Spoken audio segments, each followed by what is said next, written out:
Hello everyone, स्वागत है आप सभी का हमारे YouTube channel GK GS education में। गाइस, आज हम आपके लिए लेके आए हैं मानव विज्ञान से संबंधित टॉप 25 क्वेश्चन जो आपकी परीक्षाओं के लिए बहुत ही ज्यादा इम्पोर्टेंट होने वाला है। आपका पहला क्वेश्चन है, मनुष्य का सामान्य तापक्रम कितना होता है। गैस, मनुष्य के सामान्य तापक्रम को तीन तरीके से नापा जा सकता है, फ़ारेनहाइट, डिग्री सेल्सियस और केल्विन में। तो इसका सही उत्तर हो जाएगा उपर्युक्त सभी। आपका अगला क्वेश्चन है, मनुष्य के शरीर में प्रचुर मात्रा में पाया जाने वाला तत्व कौन सा है। तो मनुष्य के शरीर में सबसे प्रचुर मात्रा में पाया जाने वाला तत्व ऑक्सीजन होता है। इसका सही उत्तर हो जाएगा ऑप्शन बी। आपका अगला क्वेश्चन है, मनुष्य के मस्तिष्क का सबसे बड़ा भाग कौन सा होता है।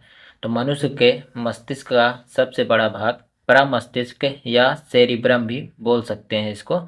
तो इसका सही उत्तर हो जाएगा ए।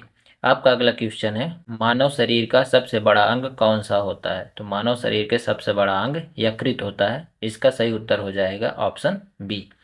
आपका अगला क्वेश्चन है, मनुष्य के शरीर में टीबिया नामक हड्डी कहाँ पाई जाती है। तो टांगों में टीबिया नामक हड्डी पाई जाती है। तो आपका सही उत्तर हो जाएगा ऑप्शन बी।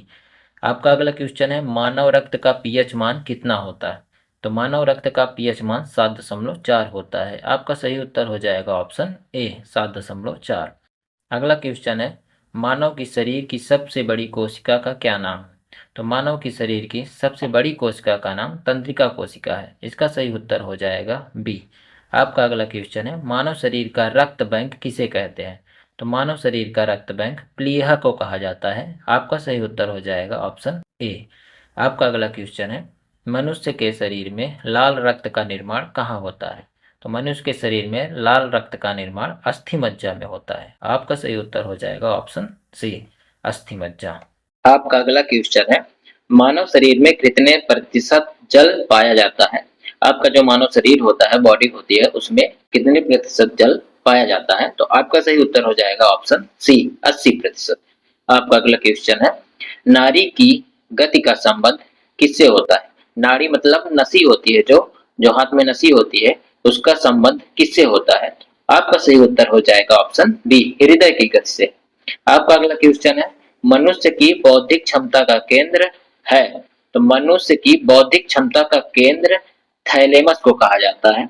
ऑप्शन सी आपका सही उत्तर हो जाएगा ऑप्शन सी, थैलेमस। आपका अगला क्वेश्चन है, मानव मूत्र की प्रकृति कैसे होती है।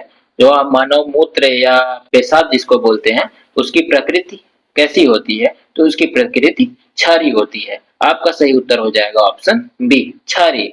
आपका अगला क्वेश्चन है, शरीर का ताप नियंत्रक किसे कहा जाता है। जो बुखार नापने की मशीन होती है या ताप नियंत्रक उसी को बोलते हैं। तो जो बुखार नापने की मशीन होती है उसे हाइपोथैलेमस कहा जाता है। आपका सही उत्तर हो जाएगा ऑप्शन ए, हाइपोथैलेमस। आपका अगला क्वेश्चन है, मानव मादा जननांग में किस हार्मोन्स का स्रावण होता है। तो आपका सही उत्तर हो जाएगा ऑप्शन सी, रिलैक्सेसिस। आपका अगला क्वेश्चन है, न्यूरॉन किसकी इकाई है।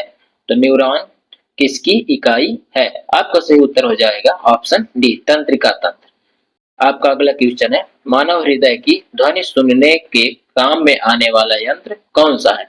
तो मानव हृदय की धड़कन जो सुनने में काम आता है, स्टेथो को बोला जाता है। आपका सही उत्तर हो जाएगा ऑप्शन ए, स्टेथोस्कोप। आपका अगला क्वेश्चन है, शरीर के कोलेस्ट्रॉल से अधिक के होता है, मतलब शरीर में जब कोलेस्ट्रॉल बढ़ जाता है तो उससे कौन सी बीमारी होती है। तो आपका सही उत्तर हो जाएगा ऑप्शन ए, दिल का दौरा। आपका अगला क्वेश्चन है, मानव खोपड़ी में कुल कितनी हड्डियां पाई जाती हैं। मानव शरीर में जो खोपड़ी होती है उसमें कुल कितनी हड्डियां पाई जाती हैं। आपका सही उत्तर हो जाएगा ऑप्शन बी, 8। आपका अगला क्वेश्चन है, शरीर के किस भाग में पित्त का निर्माण होता है।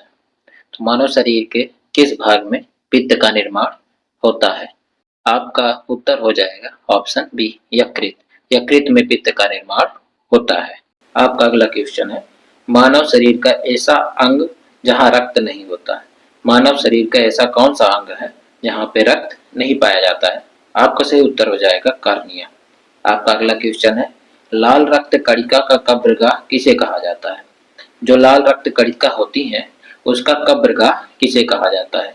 आपका सही उत्तर हो जाएगा प्लीहा। आपका अगला क्वेश्चन है, सिरा और धमनी को एक दूसरे से कौन जोड़ता है? जो धमनी और सिरा होती है उसे एक दूसरे से कौन जोड़ता है? तो आपका उत्तर हो जाएगा कैपिलरी। आपका अगला क्वेश्चन है, सिरा में किस प्रकार का रक्त बहता है? जो सिरा होता है उसमें किस प्रकार का रक्त बहता है? तो आपका उत्तर हो जाएगा शुद्ध रक्त। जो सिरा होता है उसमें शुद्ध रक्त बहता है और जो धमनी होती है उसमें अशुद्ध रक्त बहता है।